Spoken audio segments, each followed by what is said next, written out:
Let's bring in our justice reporter, Evan Perez, and our aviation correspondent, Renee Marsh. Evan, the New York Times is reporting that this flight change information was conveyed through ACARS. But what are you hearing? Well, Jake, you know, there's so much confusion over what all these communication systems that these aircraft had. You know, I'm told by officials that they've gotten this data from Malaysians, that the Malaysians have shared this with British and U.S. investigators, and the data indicates that at some point, someone changed the program of where this aircraft was headed and put in coordinates for it to head west from its course that it was over the Gulf of Thailand. Now, how that information was transmitted, that simply I don't know. And that is one of the many questions, of course, that this brings up. But they do know, they believe with some certainty that, that the aircraft veered from its course on its way to Beijing and did so on purpose because someone changed the heading in the computer system, Jake. Now, Renee, whether or not this information about the programming change for the flight path, programming change. More on the search for the missing Malaysian Airlines jet. A new report suggests somebody deliberately flew the jet hundreds of miles off its original course, and that whoever was doing the flying knew very well how to follow so-called navigational waypoints. More on those and their importance in just a moment, but first, take a look at the wall over here. We showed you all the potential places the plane could have gone. Leah's going to be joining us if it flew for more hours. Now the Reuters news agency is reporting that investigators say an aircraft believed to be the missing jet was following a route in one direction, headed right there. Based on that, they say the plane could have ended up around these Indian islands in the waters where crews are still searching. But these are not the Bahamas. Experts on this area tell us there are hundreds of mostly empty islands with dense forests covering a lot of them. Researchers say the few people who do live there are members of ancient tribes that date back to the Stone Age. They're cut off from the modern world, and they apparently do not take kindly to outsiders. Case in point, in 2006, tribe members reportedly killed 2 fishermen and then fired arrows to drive off a helicopter the Indian government sent to retrieve the bodies. Leah Gabriel is here with us. She's a pilot herself and was for the military. Waypoints, back to these waypoints. They're sort of like highways in the sky, right? Well, in simple terms, Chuck, that's right. And you know that the Reuters report you mentioned, it suggests that this plane may have been flying an aviation corridor in the sky. So I'm going to show you kind of what we're talking about here. Look at this chart. You see these lines here. You see these lines here. You see these lines. You see these lines. You see these lines. You see these lines here. You see these lines here. You see these lines here. You see these lines here. You see these lines here.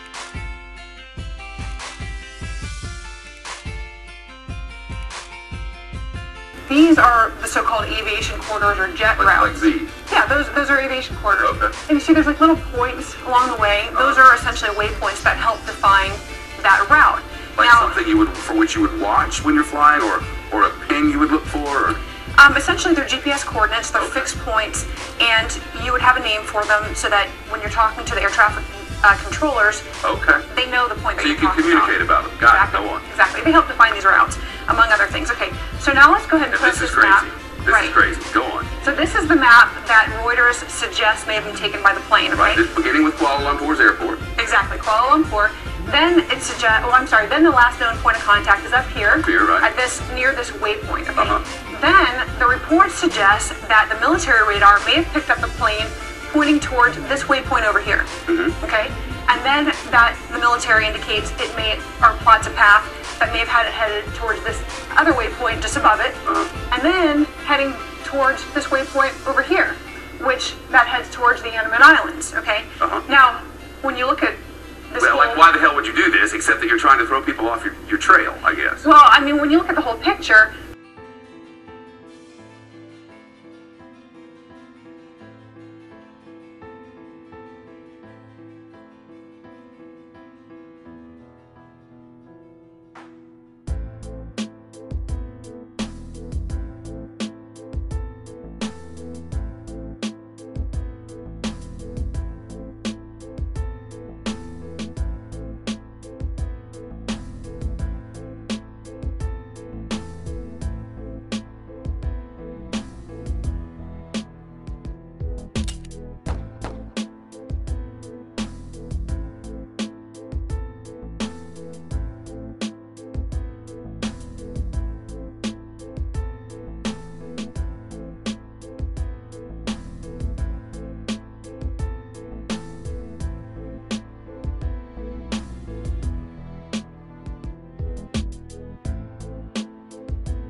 The letter Shin, according to our sages, is a letter of fire.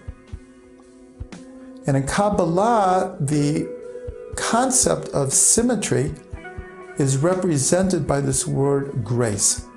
When something finds grace in our eyes, it means we're in tune with it. Everything is in the right place. The first time the word chen appears in the Torah is when Noah found grace in God's eyes. And it's pointed out that the word for Noah and chen are the same letters, just reversed. They're in symmetrical form. Noah found grace in God's eyes. The root Shin appears in many words. Shana, which means year, which means constant cycle and change. And the word for change itself, shinui, comes from the root Shin. So here we have a paradoxical idea that sleep and serenity represents, we'll call it non-movement, and year and change, of course, is change. And as we saw in other letters, sometimes a root or a letter will encompass both opposite ideas. There is a verse that says, Ani Hashem lo shaniti. I am God, I have not changed. The word change, shaniti, is based on the letter Shin.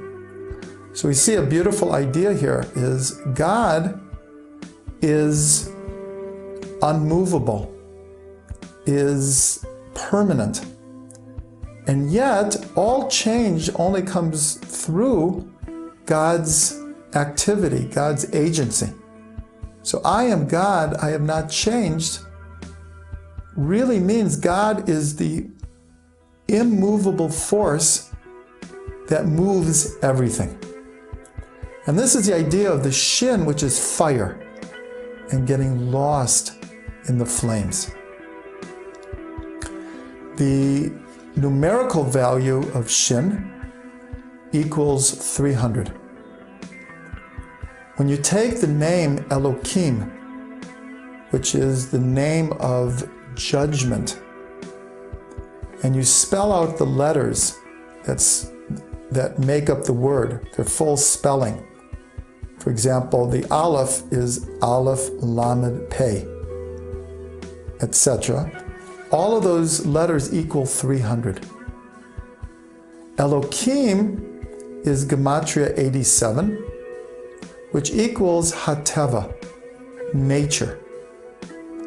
So we see a beautiful connection that the fire of the Shin is the power and we'll call it the electromagnetic force within nature.